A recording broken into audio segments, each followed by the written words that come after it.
Hi friends, I'm back with another video today. I'm sorry if I seem a little bit tired or exhausted when I'm making this video.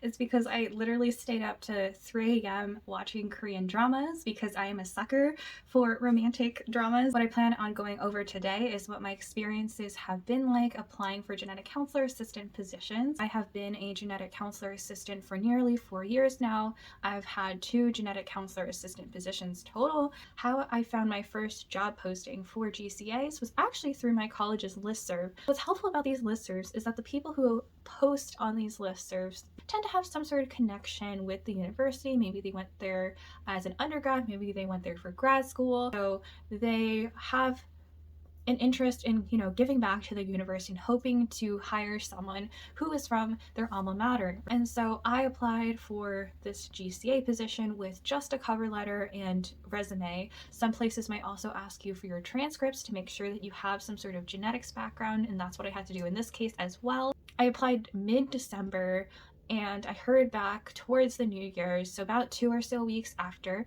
and then I actually had my interview sometime in mid-early January. And so what the interview process was like is, first I had an interview with the genetic counselor I'd be mainly working with. It was a phone interview that was maybe 30 minutes to an hour. And then after the phone interview, she decided to invite me for a second interview, which I had with the current genetic counselor assistant that I would be replacing. This happened over a video interview. And a lot of the questions that both the genetic counselor and the GCA asked me was, how did I learn about the field of genetic counseling? How can I use my experiences to be a successful GCA? And so a lot of the questions that she in particular asked me about was, what are my organization skills like? So how do I handle big deadlines? How do I make sure that I don't forget certain items? What are some characteristics that other people would describe me as? To answer those questions, I talked a lot about my previous information technology help desk experience. So talking about how I had good customer service skills, gave them an example of that. Also talked about my ability to triage. So what are problems or issues or questions that I knew that I could answer? What are questions or concerns that I knew had to be, upgraded to my supervisor? After I had those 2 interviews, I then had a third interview over the phone with the geneticist that I would be working with. It was a phone call of maybe about 30 minutes or so.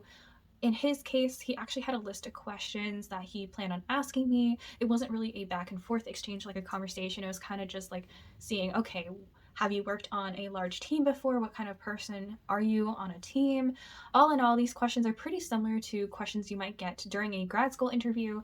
If you're curious what other questions that might be, you can take a look at my previous video where I talk about how to prepare for grad school interview. Oh, and something I also talked about during my interviews is how I used to volunteer at a hospital to show that I had, the soft skills to talk with people who might be going through a difficult time. At the time that I was applying for GCA positions, I did not have any crisis hotline experience, so I had to use my volunteering experience to back that up. So I heard back with a job offer sometime in February, also around the time I was applying for other jobs and hearing back from other jobs. And so I might do another video later on about how to figure out if a GCA position is right for you or not, or how I decided to do that versus like all the other positions you could be. I accepted the job offer in mid-February, and then I actually started the job in mid-July. So they gave me some flexibility to allow me to have some time off between graduating college and then actually starting the job, which I really appreciated. Second time I applied for GCA positions was about 2 years later,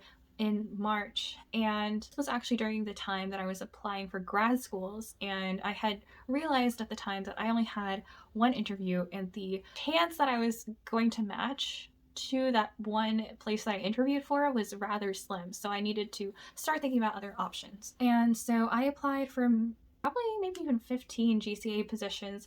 I wasn't picky at all with location. I just wanted to get more GCA experience.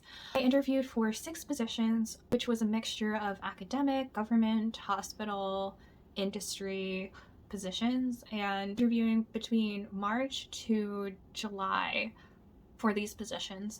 And it was a pretty similar process to what I had gone through the first time, except this time they asked me specific questions about, why do you want to be a genetic counselor assistant again? What do you hope to gain from this position? Are you applying this cycle? When is your expected start date? To give an example of what the process was like for the second time I applied, I'll talk about my current position. So I actually had 5 interviews in order to get this job. First, I interviewed with the program manager of the genetic counseling service. Then I interviewed with the clinical research coordinator. After that, I had a team meeting with all the genetic counselors that I would be supporting. Then I had a interview with the genetic counselor assistants that I would be working with, and one of which I would be replacing. And the 5th interview was with the principal investigator, who is a physician. All in all, the 5 interviews took place in the span of 2 weeks, and then I got my job offer that Friday. So that was my experiences applying for genetic counselor assistant positions. I'll be releasing part 2 later this week, which is on lessons learned from applying for these positions. If you're interested in watching that, be sure to subscribe so you'll know when I release that video. All right, thank you. Take care.